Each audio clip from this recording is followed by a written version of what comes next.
Welcome to Better Odds Sports Betting.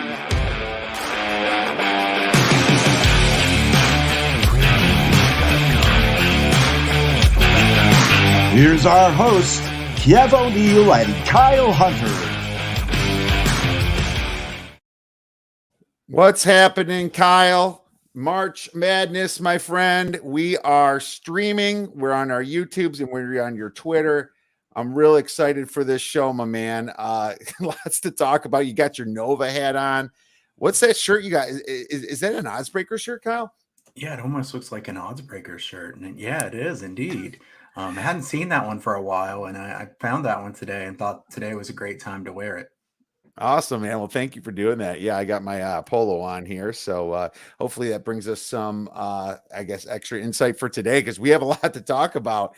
March Madness, man, just blowing through the month. And we are here for the NCAA tournament. Very excited, man. And my son finally filled out his bracket today, Kyle. And I got to tell you, I tried to stop him. I tried. But he put all number one seeds in the Final Four. I couldn't stop him, man. Yeah, I had a hard time stopping my son with the chalk as well. So it seems like that's pretty common. So yeah, if you want to take on my son and Kiev's son, get in that Oddsbreakers bracket. Yeah. If you don't like heavy chalk, you got a couple ones that you're playing with right there, man. Well, I'm real excited to talk to you today because we're going to do Friday games. But before we get into the Friday games, there are some angles that I always love to ask you about, Kyle. First, we have to bring up what happened last year. And what happened last year was first half unders. First half unders were money last year. As a matter of fact, after the first day, I noticed that. And I got on all, like in one quadrant, I believe. I'm not even sure it was one quadrant. I took 7 first half unders and I won 6 of them last year. So what are your thoughts on that same angle for this year?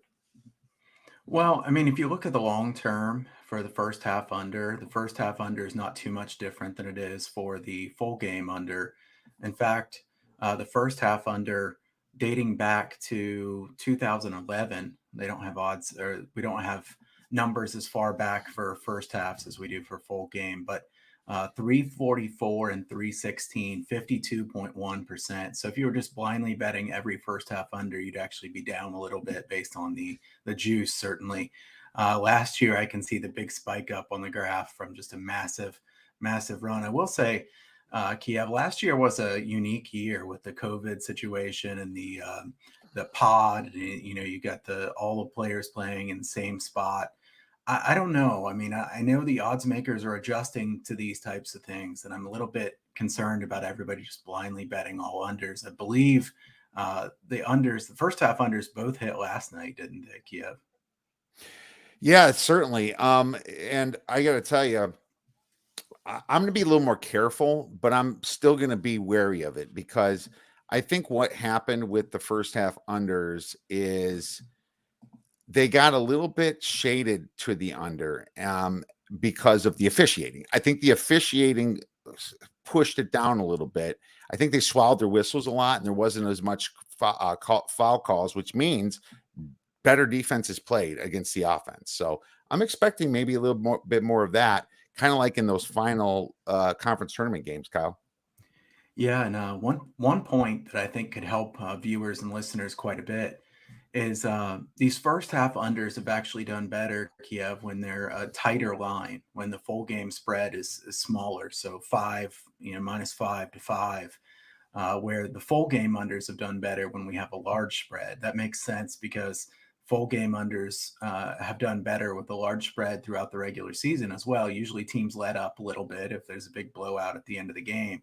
And in the first half, it doesn't matter what the spread is. Obviously, there is no overtime. There's no foul fest at the end of the first half. So I think if I were looking at first half unders, I would want to look toward games that have a close spread. If I'm looking at full game unders, I'd prefer to have a game that has a large spread. No, that makes total sense because, if you're going to get blown out, there's a chance that the team just wants to run the clock and get out, stay healthy for the next round. So I love that. Always thought about that angle for years. And we have to keep reminding ourselves and listeners about that. If you're going to take an over and it's a team that could get blown out, remember that they're going to slow it down when they're up by 20, 25 points. Very important stuff.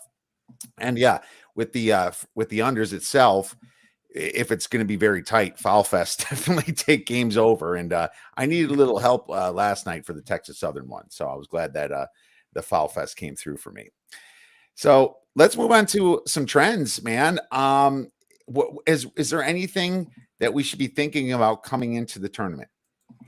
So I'll just give some general ones here to start with. The round of 64 only. Underdogs are 253 and 246, so we see no big edge one way or the other. Favorites have done better in recent years, though. So if you had looked at this 2 or 3 years ago, you would have thought you should just blindly be betting underdogs. If you look at this just in the last couple of years, the favorites have done well. Probably just regression to the mean. It's hard to just take a big angle like that and think there's going to be some huge edge. The unders have done a bit better than the overs have in the round of 64, but again, just barely. This is less than 52%. As far as more specific angles that I think would help people out here, teams who have covered 47% of the time or less throughout the regular season. So you're talking about teams that really haven't been making money to sports bettors. They've actually been a really good bet in the big dance. I think this makes a lot of sense. Those teams covering 47% of the time or less are 182 and 149. That's 55% ATS since 2006. And if you combine that with getting less than 50% of the bets, so 49% of the spread bets or less, and covering 47% of the time or less, it goes to 103 and 72, which is 58.9%. So you want a favorite or a team who's a quality team that is kind of being thrown out. In fact, if you look to just the favorites versus the underdog, the favorites are going to do better in this role than do the underdogs. So a lot of times we have favorites that are kind of out of favor, I guess you'd say. It makes sense to both of us. I think, you've seen teams that burn money throughout the course of the regular season, and Kiev, so many of these people say, well, look at this team's ATS record for the season.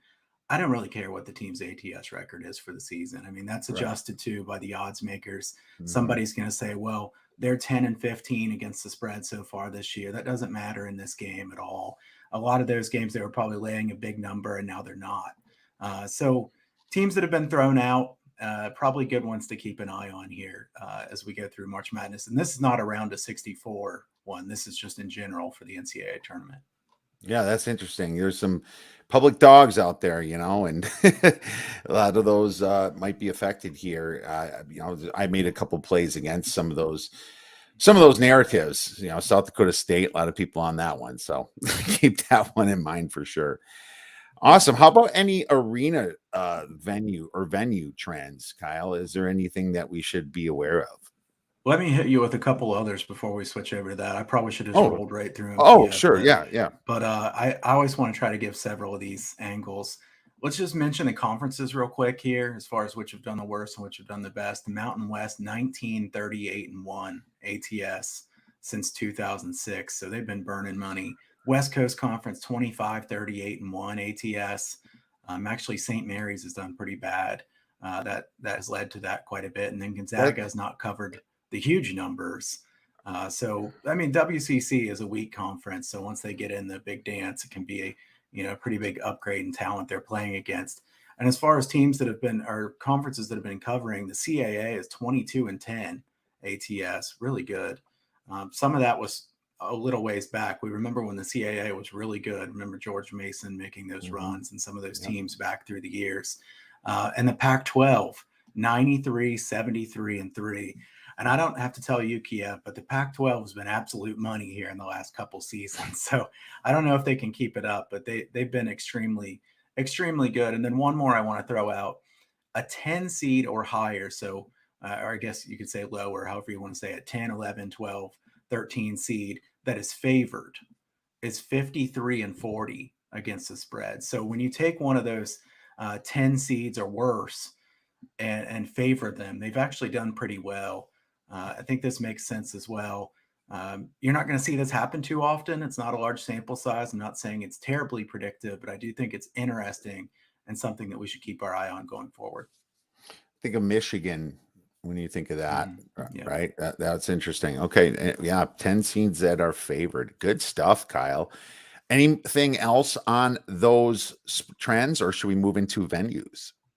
No, I mean, we talked about some general trends, and I'm going to save one of my angles for as we do a game breakdown because I think it's a pretty good one. Let's save it. So everybody that's All right. listening, make sure you stay tuned in. Fantastic. All right. So what about the venues then? Are these places, is there any good places to play for totals or bad places? So Kiev, we talk about it in conference tournaments. I mean, we have some epic, really good conference tournaments as far as, Conference USA playing down there with the double court. You've got the Missouri Valley Conference, which Enterprise Arena has just been straight unders. I mean, the rims there are ridiculous. It's tough to make anything unless it's nothing but net. There are none of them that stand out to that degree. And I actually had a hard time finding ones that even really kind of stood out at all. PPG Paints Arena in Pittsburgh is 30-20 to the under. So it's not a huge sample size. I wouldn't say that I'd want to be just blindly betting unders based on that, but it has gone under, and some of the unders there have gone under by a decent amount. So versus what the line was, the mean under is off by quite a bit. So I would say PPG Paints Arena is an under arena. It's just, I don't know how large of an under arena it is. And then Fiserv Forum in Milwaukee is 28-22 to the under. A lot of these other courts, there's not much data on. I hate to say ones that are 4-2 or something like that, just because, such a small sample size, we have no idea what to do with that. But those are the only two that even had any kind of trends that stood out at all. All right. So Pittsburgh, you have Houston versus UAB, and Illinois versus Chattanooga. And in Milwaukee, you have LSU versus Iowa State and Wisconsin versus Colgate. So there you go for those arenas. Good stuff, man. Yeah, it's always interesting to look at that and want to factor that in. Anything that could give us an edge is very important. So great stuff for that, my man. But you ready to get into some of these Friday games then? Of course I am. Let's do it. All right, my man, let's do it. I'm going to share my screen for anybody that's, potentially watching this. And I want to bring up the spreads here, probably from DraftKings. And we'll start here. Looks like a couple games were just added, right? We had Indiana win and Texas Southern win yesterday. So we got to remember those to handicap as well if we haven't done it yet. Loyola versus Ohio State is the first game I'm seeing here for Friday morning. Ohio State is now -1. This was pick'em. The total is 132.5. Kyle, I'm going to let you start out being the big Buckeye fan that you are. So, Kiev, you know this about me. I'm a big Buckeyes fan, but I'm also a realist. Ohio State's not very good. I mean, especially here at the end of the season. Kyle Young is a key injury for Ohio State. He's had a concussion. He's had multiple concussions throughout his career. I know they're being very careful with him. Young is really important to both their defense and their offense. When Young is not playing, Justin Arns is out there a lot more. And I can tell you, Justin Arns is constantly exposed on the defensive end. Other teams will switch to him on purpose, then go one-on-one consistently. Just a major liability on defense. He hasn't even been making his threes. So, I mean, he's supposed to be a really good shooter who hasn't really been making his threes, and he's a problem on defense. Frankly, Ohio State looks bad late in the season. Only that win against Michigan State. And Michigan State, I don't know that they're very good either. Ohio State doesn't force any turnovers on defense. If you don't force turnovers on defense, you have to at least be good at defense just in the half court. And Ohio State's not. They're not good at defense. Loyola is a team to me that's rounding into form late in the season. They run a lot of pick and roll ball screen action, a ton. Ohio State is 210th defending pick and roll ball screen action. So as a Buckeye, I hope I'm wrong here, Kiev, but I'm putting Loyola to win this game in my bracket. Nobody can say that I'm always just going to back the Buckeyes. That's for sure. Hopefully the football season will be brighter, but I'm not thinking too positively here. for Ohio State in this game. And I will say Branham is a good freshman. I hope he comes back next year. I'll probably go pro after this season. But Liddell and Branham is basically all they've got right now. The rest of the team's really been struggling. I would bet Loyola if I were betting this game, Kiev. Kyle, you do not fit the definition of a Homer fan whatsoever. Quit all your Ohio State groups immediately, man. Man, I looked for information today on Zed Key and Kyle Young, and I couldn't find it. They said, "Nope, game time decision." And if you're a coach, screw the fans. You're not going to release that information. That'd be stupid. Yeah, keep people wondering. I don't know what the heck's wrong with Kyle, right? With Aaron's. Or Kyle Young. I'm sorry, Kyle Young. Was he sick? What kind of virus does he have? Did you hear anything? Initially, they said he was sick, and then it came out that it was just another concussion. And he's had like 2 or 3 of those here in the past, 24 months. So he's had major issues with concussions, and I believe he's had some dizziness and issues with that. So they're trying to get him to clear the protocol. Yeah, totally. Okay, so we're not going to know, and that makes this unbettable for me. But this should be a home game for Ohio State, it being in Pittsburgh, right? I think that Sister Jean could work some magic there, though. I don't know how Christian of a city that Pittsburgh is. So, I mean, here's the thing. This is a stay away game for me. Ohio State has a big advantage near proximity, but Loyola's got the advantage in the 3. Who's going to balance out, right? I mean, Loyola is a great 3-point shooting team. Ohio State only ranks 141st against it. And Ohio State's defense hasn't been showing up. They're just that up and down team that shows up sometimes. And I remember they just went to Michigan and beat them up without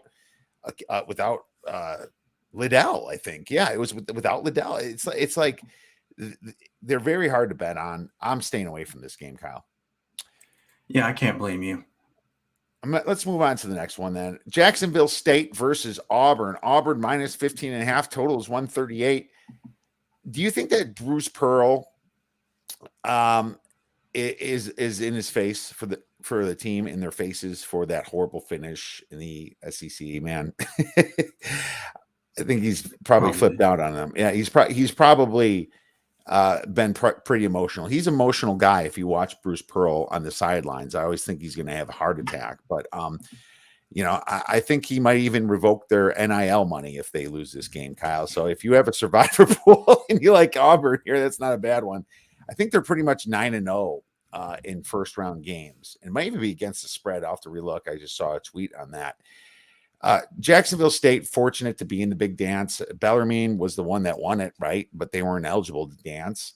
So that's important. The only big advantage here I see, or advantage, I'm not even going to call it big, is that Jacksonville State ranks 11th in 3-point shooting, but they're stepping up into another class that they're not used to. It's just a massive matchup nightmare for them. I would like to lay it with Auburn, but unfortunately what's keeping me away, Kyle, is their away from home ranking is 336 and Jacksonville's is 13th. So that's keeping me off the game. I would consider an under. What are your thoughts? Yeah, I kind of like Jacksonville State here, so I'll lean against what you had there on that one. Jacksonville State, to me, is better than a regular 15 seed. I think they probably are the best 15 seed in this. Ray Harper is a really good coach, too. 22-9-1 against the spread in the NCAA tournament. Harper does a really good job game planning for sure. They're 7th in shot quality, spacing on offense, 12th in shot making, knocking down 38% of their threes. I mean, you want an underdog that can make shots if you're grabbing 15.5 points against a good team. I do think Auburn is a bit overvalued in general. I'm not really high on Auburn to make a really deep run here. They do thrive on teams who are weak in transition defense. Jacksonville State's 86th in transition defense, so pretty solid. My biggest concern about Jacksonville State is their turnovers. Auburn gets a lot of quick points off steals, and Jacksonville State is prone to turnovers. You just mentioned the away from home rating. Jacksonville State's excellent. Auburn 336. Also, Auburn 338 in momentum. So Auburn is not closing the season strong. I like 2 things in this game. I like Jacksonville State and I like the under. I haven't bet either one of those yet. I will have a bet on at least one of those 2. I'm not sure which one I like better yet, Kiev, but I think Jacksonville State is going to slow this game down to a crawl. They don't want to run with Auburn. They won't do it. Now, if Auburn gets way ahead early, that certainly hurts the under. If this stays close longer, I think this could be a really low-scoring game. I think my stronger lean as of right now is Jacksonville State. I know it's not going to be a popular play, but I think this one could be a bit closer than some people think. Well, look at that. The contrarian side on Jacksonville State. No, I like it. And I think that Auburn is going to have to show up their defense too. So my stronger lean is the under rather than Auburn itself. So just wanted to make sure that was known. Montana State versus Texas Tech. And here's another, defensive matchup possibly. Texas Tech, one of the best defenses, I think number one. Texas Tech is laying 15 points, 15.5, I believe. And I'll pull up DraftKings here so you guys can see it. The total on this game is 131.5. That's a pretty low total, Kyle. And now it's down to 14.5, I'm noticing. So what are your thoughts on this one? Well, Kiev, I think there's no game that we're going to talk about today that it matters more how this game's officiated. If you watch Texas Tech games, they are really aggressive on defense. They're a very good defense. They do commit a lot of fouls. If the refs let them play in this game, Montana State has no chance. They cannot beat Texas Tech if Texas Tech's able to bump them around. Having said that, Montana State gets to the line a lot. If the refs are really whistle happy, Montana State shoots 75% from the line. Now, to be fair, they play in a conference where everybody does a lot of fouling. There's no good defenses. Montana State's offensive stats are skewed a bit because they're from the Big Sky. Texas Tech, going to be the best defense they've played this year, clearly. Montana State 12th away from home rating and Texas Tech 357th. And Kiev, we've had this discussion before. Texas Tech isn't very good away from home, but part of the reason their away from home rating is so bad is that they've been so amazing at home that the difference there is pretty drastic. This is a neutral court. It's obviously not Lubbock, but I don't think that I want to take Montana State in a game like this because there's such a huge class difference from the Big Sky to the Big 12. I mean, the depth of the Big 12, and then look at the Big Sky and how weak those teams are. I see a decent amount of people betting Montana State in this game. I don't want to bet Montana State in this one. I think that this is a Texas Tech or pass if I had to bet the side. I don't want to bet the total ahead of time either, like I said, because we never knew who's going to be officiating this game. If this is a ref show, this is going to go way over. If they let this one play, it's going to go under. So I think maybe a live look at this game would make more sense. If you see early on that they're calling everything, then it might be a good Montana State or over look. If they're calling nothing, Texas Tech probably wins by quite a bit here. All right. Good call on this one. Yeah, over is interesting because Texas Tech has got such a great defense. So it makes me a little nervous thinking that way. But what I will say is that Montana State did some great things this year. But like you said, Kyle, massively stepping up in competition. And the Red Raiders are better in every facet of the game than Montana State is, minus the 3-point shot.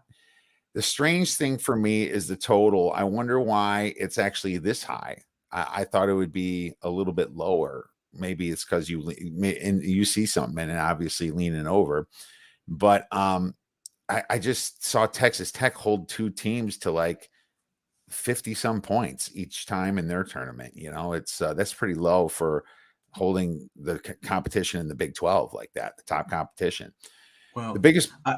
I want to say I don't know that I lean over pre-flop. I only lean over if I think they're calling a lot of fouls early on. I don't really love betting Texas Tech over. So thanks. Even you saying I lean to the over makes me a little bit nervous because Texas Tech's such a good under team. So I'm neutral pre-flop here on this one. But if they're calling a lot of fouls early, I could see this one going over.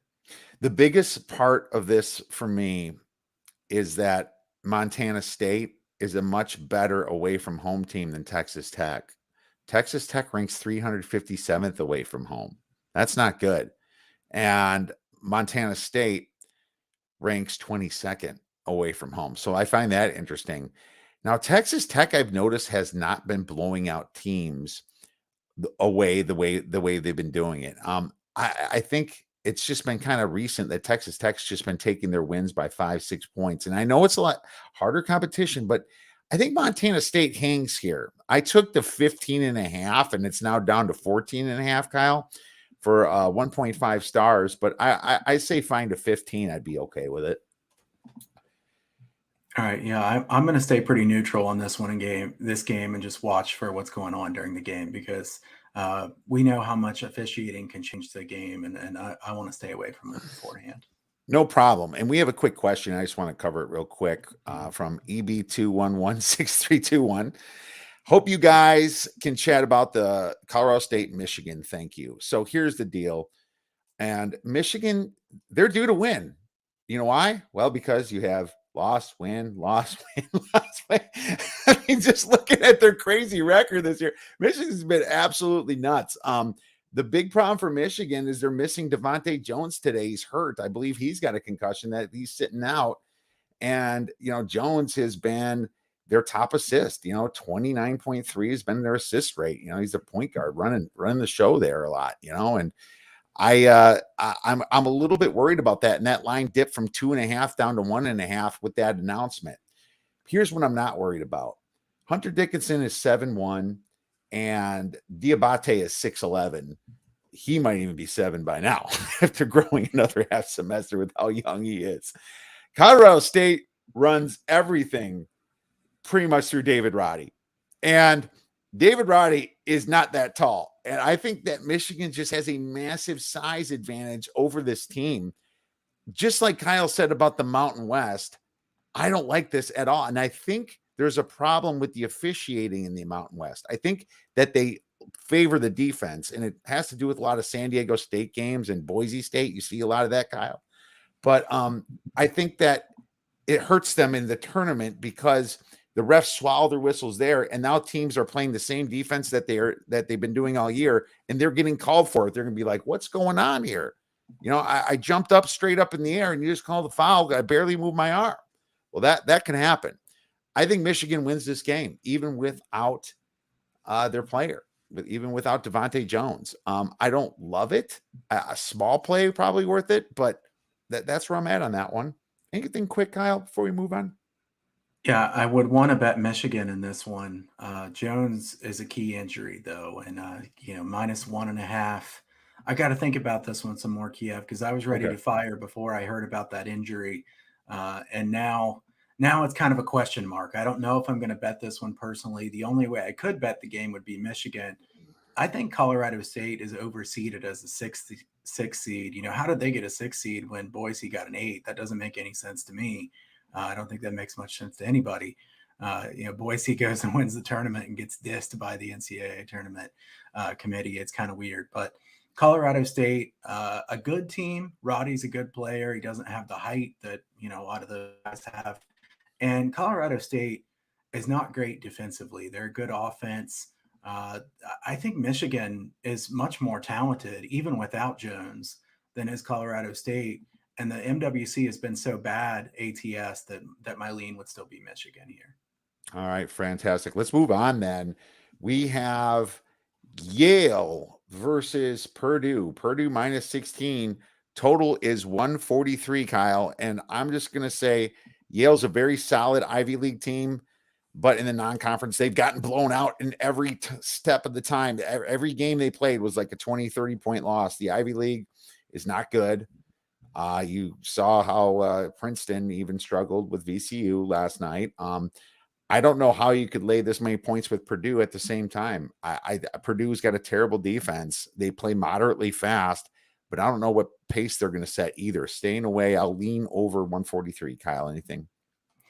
So as far as the side on this one, I think it's fair to say that Purdue has been a disappointment, at least to me. I thought that they were a national title contender, at least early in the season. Now it'd be a pretty big surprise to me if they were, a contender at the end of the day, because Purdue's defense has just been so much worse. And I think that it's because Lutz, who was their defensive coach, went to A&M Corpus Christi, who we saw play there at the start of the NCAA tournament. They were 11th and 34th in defensive efficiency the last 2 years. They're 99th this year. You can win games at even 34th defensive efficiency in the NCAA tournament, but 99th against good opponents is going to be a problem. Yale was fortunate to get to the big dance. Princeton shot the ball really poorly. I really don't think they have the talent to hang in here. So if I were forced to bet a side here, I would bet Purdue. My lean is to the under with thinking Purdue might let off the gas here late in this game. But, this is a game that I don't have too extensive of thoughts about. All right, good. Let's move on because we have another quick question. Everyone wants to know about what's going on now. Rutgers, Notre Dame. I know Rutgers at home has been strong. Can we trust them? Here's the thing. I have a slight play on the Rutgers, and it's a 1-star play, very small. I think their senior leadership has to stick in here with guys like Harper, Geo Baker, guys like Omayuri. I think that they're a matchup advantage against Notre Dame. I don't care about the away home thing right now. I saw Rutgers come to Wisconsin and beat the crap out of us too. This is different. I give Notre Dame a 1.5 home field advantage, but I still home court advantage. I just still don't think Notre Dame's got the guns, and I'm down on the ACC. I think Rutgers wins this. Yeah, I think Rutgers wins as well. That's certainly my lean. The other thing I was going to say is, I don't know what's going on here. Somebody absolutely loves the over. This total has been bet up by like 3 points. So I would lean to the under in this game if I were betting a total. My number is lower than this, 134.5. I'm surprised it's gotten this high. Notre Dame is not great defensively, but they do play slowly. Rutgers is a very good defensive team. I think my two leans here are Rutgers and the under, and I might bet a little pizza money on these. Oh, geez. I didn't know the over was getting that high. Wasn't it just at 132.5, 133? Yeah, Jeez. some steam on the over. Oh my God. I might have to pay more attention to that at come tip off. Good stuff. I would take the under there. So there's our leans on that. Let's move on to the next game. We have Delaware versus Villanova, Kyle. And look at the spreads we just went through. 15.5, 14.5, 16, right? 15.5. Yeah, the other team's going to get their butts kicked, right? It's kind of like there is your handicap. No, but I mean, digging deep a little bit, these are about totals too. And you try to think about angles everywhere you can. 133.5 is the total, Kyle. I'll quick get started on this one. Delaware surprised to win the Colonial over Towson, but now they're in some trouble. I mean, Nova, they're going to be relentless. It's Jay Wright. Man, I don't want to go against Jay Wright in the tournament here. I'm going to try to not bet against Villanova as much as possible. Just telling you right now. I think that they have matchup advantages over Delaware everywhere. I don't see one possible chance that Delaware is going to stay in this game. My only worry is that and I had talked to you about this pre-show, Kyle, about this total. Villanova is so efficient, even though they play small. Sometimes they just score a ton of points based upon little possessions. You're shooting 50, 60%. So unfortunately, I can't even really take that either. I'll lean the first half under. What are your thoughts? I can't take in a Nova game. It's hard to take a low under because Nova is so efficient on offense. At the same time, I don't like taking overs with Villanova because they're really, really very good at controlling the tempo and playing very slowly. I think Jay Wright's a fantastic coach. I really like him a lot. Also seems like a nice guy, very classy coach. So I like to root for Villanova. They don't quite have the top talent that they've had in recent seasons. Gillespie's very good and they have good players, but I don't think they have the talent that they had a few years ago when they won it or anything. Delaware is 25th in away from home rating, but they do foul a lot defensively. You don't want to foul a lot defensively against Villanova. They shoot 82.5% from the free throw line. The last I knew, I believe that's an NCAA record if they can keep that. I hope they can break that. That'd be pretty neat because there are so many teams that really suck at shooting free throws, and that's a major problem. I like Villanova as a team. I see 68% of the bets so far on Delaware. I'm a bit surprised so many people really want to bet on Delaware here, probably because it's a lower total with this big of a spread, but I don't have any strong opinion on this game, Kiev. All right. No, fair enough. And we'll pass on this one and move on to the next one here. I think we might have a better spread to talk about finally, Kyle. USC against Miami. USC -2, total 140.5. Why don't you go first? So I think we might disagree on this one. I think I like USC on this one. Andy Enfield's 10-1 against the spread in the NCAA tournament. His teams have been ready to play consistently time after time. The only loss was their last game there last year against Gonzaga, a Gonzaga team that was frankly just a lot better than USC. In this case, you have Miami from a weak ACC, USC with a massive size advantage, Miami the quickness advantage on the perimeter. Miami should score off turnovers, USC off offensive rebounds.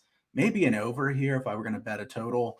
USC is 9th in consistency rating. I do like a team that's very consistent. I know what I'm going to get from them. Miami has not been very consistent. USC is number 1 in the nation in 2-point field goal percentage defense. I have a strong lean to USC in this game. Kiev, what do you think? All right. Well, we do have disagreement here for sure. Here's the thing. It's up to 2 now. I might get close to betting the Miami side, to be honest with you. USC's just been fraudulent, in my opinion. They won a lot of close games. They're in the top 35 in luck. But they didn't beat anybody good in the non-conference minus San Diego State. And what do I say about San Diego State? All conference related. Both of these teams play well away from home and both rank in the top 50 away from home. Both of these teams have good 3-point shooting advantage over the other as well, but neither defense. See, both can hit the three and neither of them can guard it from what I've seen in the metrics, Kyle. So that makes me kind of look towards the over a little bit. Just those thoughts. I mean, it's sitting at 140.5. 140.5 tells you the books and the market's kind of thinking, these guys can put up a few points, right? This game's going to be more of a home game for Miami is the key thing for me. I mean, they're playing in Greenville, South Carolina. Probably about, it's definitely a long drive from Miami, but there's Miami fans, ACC fans sprinkled all over there. And when the Pac-12 teams comes in, I think they're just going to get booed. I think Miami gets it done. I think they win it outright. And I like it at the 2. But I'm also going to lean over the 140.5. And I actually wrote 139. So this must have went up a little bit because when I was doing my research yesterday morning, it was at 139. Boo-hoo, we missed that one. But, sometimes we got to disagree, Kyle. I think that's a good thing. Right. We tend to agree here on the total, disagree on the side. All right, man. Maybe we'll have a beer bet on this one or something fun. Sounds fun. All right, let's move on to the next one then. Let me share our DraftKings here. And sorry, being a little slow. Is this Virginia Tech versus Texas? And another close spread we got, -1 for Texas, and the total's at 123.5. Notice I haven't been mentioning the seeds, and of course I'd have to have an extra step to do it, but I don't like looking at seeds when I handicap games. I think it completely messes with your mind. I disagree with doing that. Now, if you want to do it from a trends aspect for fading, then I do agree with doing that. But in my opinion, these teams are very close to each other because of the spread, and Texas has their own problems, Kyle. Wrote down a few notes for this one. I was really impressed by Virginia Tech for what they did in the ACC, and I was wrong about them. But at the same time, North Carolina shot like 4 for 26 from 3, something like that. It was like 3 for 23, and then Duke shot 4 for 20 from 3. They lost. That's how they lost the game. It was partially Virginia Tech's defense, but at the same time, if teams shoot that bad from 3, they're losing the game. So Virginia Tech looks a lot better than what they were, but at the same time, they did get better. Now, and the problem with Texas is that they only rank 353 away from home, and that's tough. And which way you're going to go? I mean, I like Chris Beard a lot, but Chris Beard has been just losing some big spots this year in some big games. I thought he'd get one against his old team in Texas Tech. So Virginia Tech's going to have a 3-point advantage, ranking 7th in adjusted 3-point shooting percentage to Texas's defense, ranking 90th in opponent adjusted 3-point shooting percentage.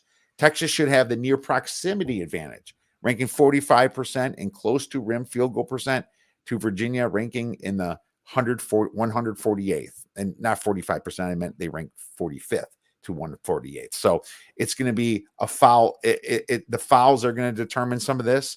If Texas can play some defense, against Virginia Tech without some fouls, then Texas might win this game. But if there's going to be a lot of fouls going on here, then I think that Virginia Tech might win this game. So it's a complete toss-up. I'll give you a slight lean to Virginia Tech just because they're a dog. What are your thoughts, Kyle?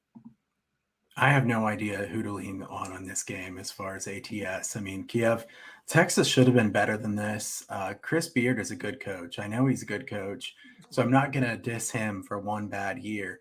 But it goes to show that a bunch of quality transfers don't always gel very well, because there were a lot of new guys came into this team. Texas was supposed to immediately be a top 5 team. They just haven't been. They haven't been very good, really, compared to expectations. And their away from home rating bothers me a lot.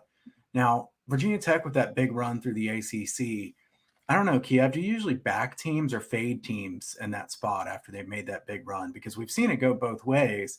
I mean, I remember last year when people were talking up Georgetown like crazy.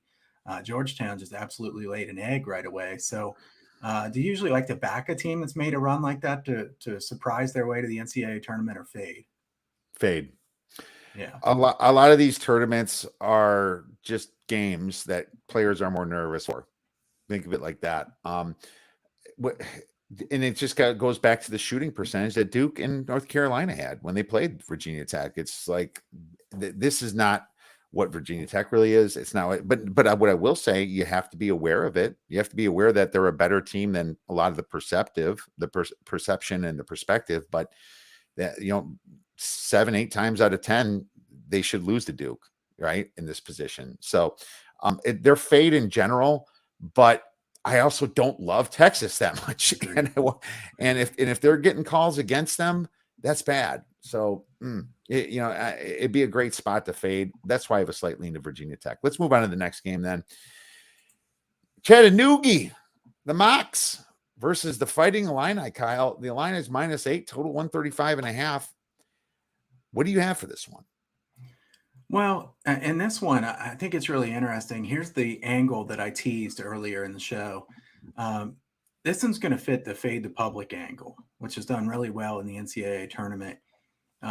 Favorites of 10 points or less, getting less than 50% of the spread bets, or 56% even since 2006. And that's a large sample size. It's been very good fading that public dog. Chattanooga is a public dog in this one. I think the public will continue to bet Chattanooga in this game. And I think Illinois has a high upside. I kind of think they're flying under the radar. They've been inconsistent, but I think that their highest, their ceiling is very high. Shot quality has Chattanooga as one of the luckiest teams in the country so far this year. They're 25-7. Shot quality believes their record should be 19-13. Their interior defense is not very good. If you have a bad interior defense, I can tell you don't really want to play against Kofi Coburn. Not the great guy to be playing against. And Illinois' defense is great in the half court. They're weak in transition defense, but Chattanooga doesn't run. They don't get out and run. I don't think Chattanooga is set up to match up as well with Illinois as most people think here. So it looks like about 75% of the bets have been on Chattanooga thus far. We'll see what it goes to by tip-off, because this one's a little ways away, obviously.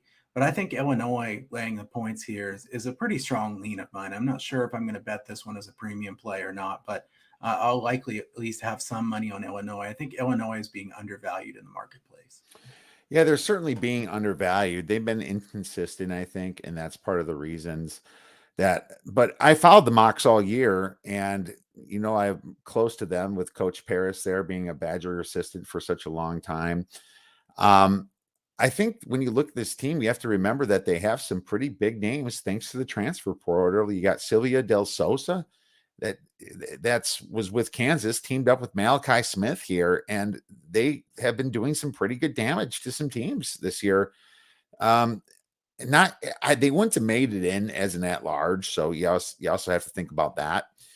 And you're right, some of the faster teams like Belmont and Murray State did beat them, but will Illinois pace? I don't know. According to the metrics, Illinois should dominate down low, like you said, 21st in near proximity buckets. Chattanooga ranks 241st in defending it, but this is all because of Cockburn, right? I don't like the other forwards for Illinois. I think they're all guards and Cockburn, right? I don't like Johns. I think if Sousa can slow down Cockburn, there could be a little bit more of a challenge for Illinois. Now, the fact that Illinois is a decent 3-point shooting team is good, but they rank 44th in attempts, Kyle. They shoot a ton of them. So are they going to pass it down to Coffee like they should be doing every play? I don't know. Coffee doesn't shoot the greatest free throws. I just don't like the fact that they take a lot of threes. I think Chattanooga, who ranks 5th, Kyle, an adjusted opponent 3-point percentage, could show up here. Chattanooga it will be the lean for me in this game, so we'll disagree a little bit on this one. All right, sounds good. Yep. Illinois, I think, is a team that could make a bit of a run here that some people don't see coming. So Illinois even would be a tricky matchup all the way out to against Arizona. I think that'd be a fun game. I agree with you, and I have a future on Illinois, so I kind of want. Nice. I mean, when you have futures, you have to completely not think of them when you handicap this stuff. Your bets don't matter. If you happen to have one in the Elite Eight, hey, then let's start thinking, right? But right now, you shouldn't even be focused on your futures. Let's move on then to the next game, and let me get back to the spread here. We have Iowa State. No. We have Cal State Fullerton at Duke. Duke laying 18.5 total, 145.5. Kyle, I'll take the reins first on this one. Coach K's last dance, right? It's his last dance, kind of like Jordan's last dance going on, right? But unfortunately, with all the drama these days, who knows if it'll be like Tom Brady and Brett Favre and come back here next year when he's sitting at home realizing he's just getting older. Hey, coach, people do weird things, and I thought that was really weird that Tom Brady did that. I kind of thought that Brady was a little bit more, I wouldn't say mature, but just different. Just being like, when I say it's done, it's done. But no, apparently he came back. But hell, Michael Jordan did the same thing. All these people do that, but it's a motivational aspect for Duke, and you're paying a premium for it, Kyle. One would think that Duke's going to want to just blow this team out after what they did last game at Cameron. They lose to North Carolina. Then they lost that ugly game to Virginia Tech. And this is why the line's juiced at minus 18.5, Kyle. I think that all the metric sites have this at 15, right? You're paying a 3.5-point premium for this, in my opinion. But I guess you're also getting a little home field advantage for Duke too, because it's played in South Carolina, right? So neither team plays all that fast. I think Duke does step it up, but I think it's they step up on their defense. I think that Cal State Fullerton doesn't even get to 50 this game, personally. I mean, Cal State Fullerton in a much worse division conference here. I like the under, and I took it at 146.5, and it's at 145.5. I think Duke's going to run up the points up to 70, 75. They're going to be up by 30, and then they're going to slow it down. And I think this remains under the big total. What are your thoughts? That sounds like you really like Cal State Fullerton team total under as well for people who can grab that. I think that probably is a good look in this one. I mean, Cal State Fullerton is busy playing some really bad teams throughout the course of the season. I mean, they had a good season, but this is a team, they haven't beaten a team in the top 125 in the country. So even if Duke is not playing very good, this is a massive step up in class. Fullerton has played well lately, but imagine how much of a shock to the system it's going to be facing Paolo Banchero and company. Duke should roll here in this game. My strongest lean in this game would be the under, so we agree on this one. All right, let's move on then, because we are getting shorter on time. A UAB, Iowa State versus LSU, -4 total is 127.5, as you can see right here on the screen. I'm just going to say that LSU lost their coach, Will Wade, finally fired. I mean, took long enough, huh, Kyle? He's fired for stuff that they're doing legal now. It's just so funny. It is ironic, I tell you. LSU is a little bit better what their numbers show because it's Xavier Pinson. Here's the thing. They're going to get a bump. People are going to fade LSU. I think the public's going to be on Iowa State because they lost their coach, and LSU is going to absolutely blow the doors off this team because they get a bump after this game. I don't like what I saw with Iowa State versus Texas Tech. They could not do anything against a good defense. Just absolutely stoned by Texas Tech. LSU, I think, is going to win by margin. So I'm just waiting on this, but I'll probably play LSU. Any quick thoughts? Yeah, I think this one might get bet down even farther. We're at -4 now. I think you probably see a 3.5 here in this one because the public is taking Iowa State, no doubt. These two teams are 10th and 4th in the nation in defensive efficiency. I think this is an ugly game, one that both teams could struggle to knock down shots. Wade getting fired can't be a positive for LSU, but how big of a negative is it? Maybe overblown by some people. The talent edge here is clearly to LSU by quite a bit. LSU was really good early on, and Pinson got hurt, and they really struggled a lot. He's back. I lean LSU. I also kind of like the under. I'm hoping the under gets bet up a little bit more here, Kiev, so maybe I can grab the under. Oh, makes total sense to me. I like it as well. That makes sense. The under, it looks like a good venue for it too, like you said, where they're playing. Milwaukee. Let's move on to the next one. UAB versus Houston. Houston laying 8.5, a little bit of juice here. Totals at 136. Kyle, any thoughts? So Jordan Jelly Walker is fun for UAB. He's going to be a big story here. Houston has a good defense. Kelvin Sampson's a really good coach. I've said this before. Houston really hasn't beaten anybody good. They beat Memphis last game. Before that, they'd really beaten no one. They lack big wins this year. The analytics site love them. They are shorthanded. I'm not as high on Houston as some people, but Houston does one thing extremely well, and they're very good at three-point defense. They have been for years. Sampson's team is not going to give UAB easy threes here. Jordan Walker is going to be shooting over some length on the perimeter for Houston. I don't like Houston long-term to make a deep run like some people do, but I have a slight lean to Houston in this game. There are some pretty good angles that point toward the under in this one. I will say my raw number is higher than this, so I'm not really sure what to do with the total, but I'll lean Houston in this one. Houston being a 5 seed is a travesty, in my opinion. They won their conference tournament. They lost a couple key players, but still played pretty strong. Dropped a few, but that's it. Neither team is good away from home, ranking both in the 300s. UAB does shoot the three well, ranking 9th in the whole league, but LSU ranks, or sorry, Houston ranks 11th. That's just like you said. I mean, they can defend the three, and that's where the under is going to come from. Houston should be able to eat this team alive, though, down low. They rank 6th in near proximity shots, and UAB ranks 278th defending it. So I would think that Houston's going to be able to score at will down low, and it's going to cause UAB to shoot a lot of threes. My worry about the total, Kyle, is if UAB panics and just goes a little faster and just shoots a bunch of threes here after they're getting beat really bad. I would lean first half under really strong, and I'm going to have a strong lean for Houston to cover it, Kyle. Sounds good. Let's move on to the next one. We have Davidson versus Michigan State. Michigan State -1. Total is 140. Kyle, I didn't look at the betting percentage, but this is one that Davidson might be a little bit of a public dog themselves. Actually, no, it looks like there's more money on Davidson right now. But this 8,000 bets, this is going to go to 100,000. So we don't know a ton yet here. But money split, the money's higher on Davidson. The total. Some people will bet Davidson so they can come back on Michigan State. People text me that they do this all the time. So I got to tell you, I'm not playing it right now, but I have a strong lean to Michigan State. What are your thoughts? Well, I mean, is March still the month of Izzo? Easy for me to say, but Izzo has been so good in March. Maybe not anymore. I'm not convinced Michigan State's really that good this year. I mean, this is a down Michigan State team. Shot quality, we really like Simon's work. Shot quality says, based on the quality of shots taken, Michigan State should have lost 14 of their last 15 games, which is really insane. They won a decent amount of those games where they believe they should have lost. Michigan State ranks 299th in the country in shot selection.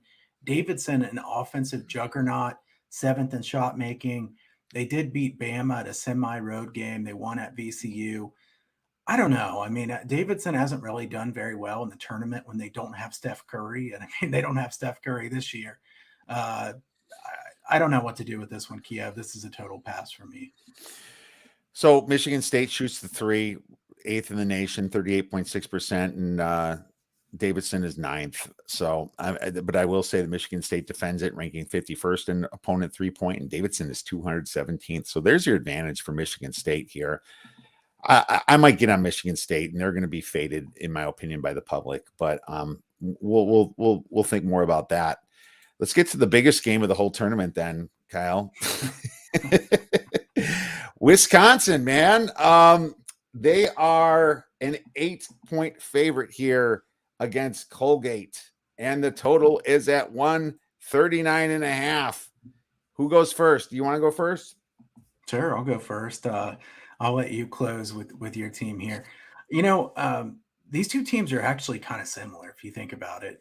I know Wisconsin's more talented than is Colgate, but they don't have ridiculous athleticism, like Arkansas that Colgate played against last year. Colgate was ahead much of that game. Then we're kind of overwhelmed by athleticism of Arkansas late.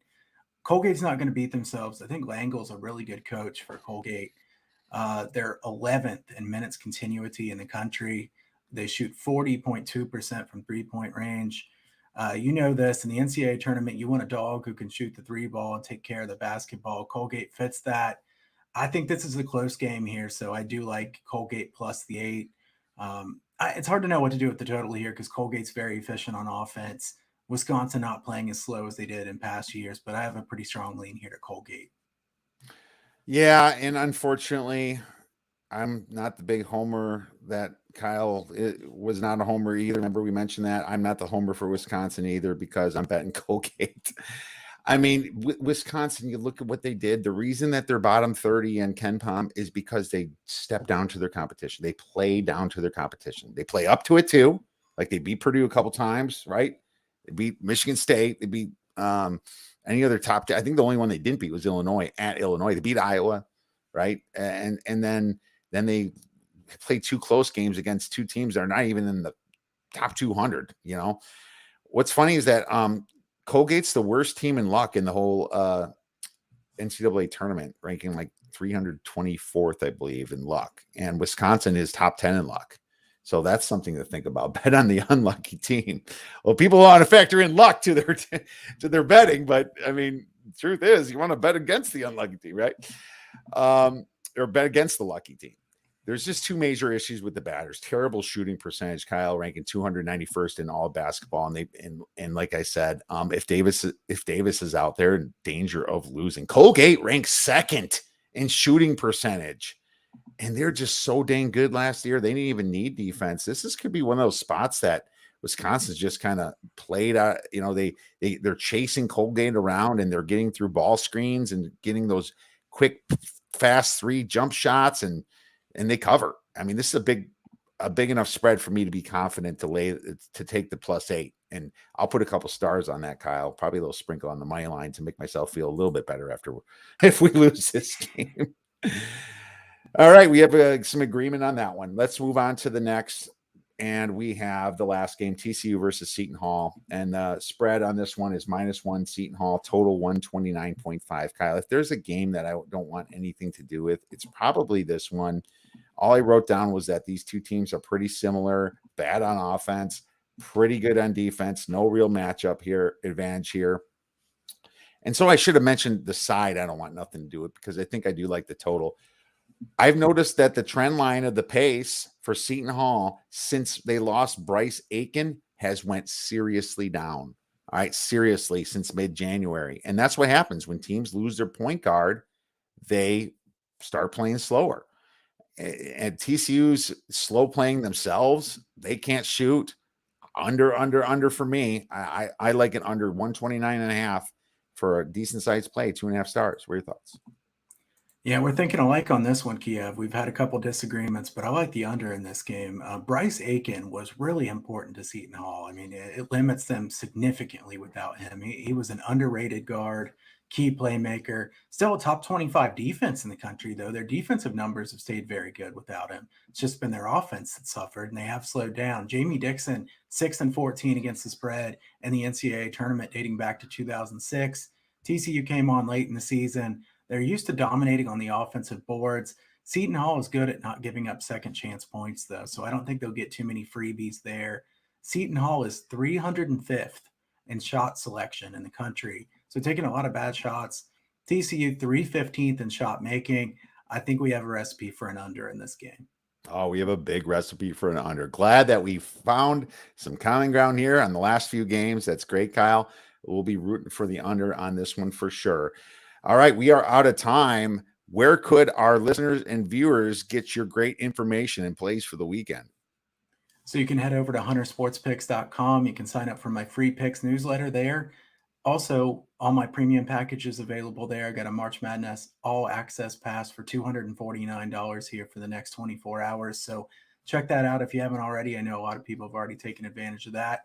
Appreciate everybody tuning in. You can follow me at Kyle Hunter Picks on Twitter.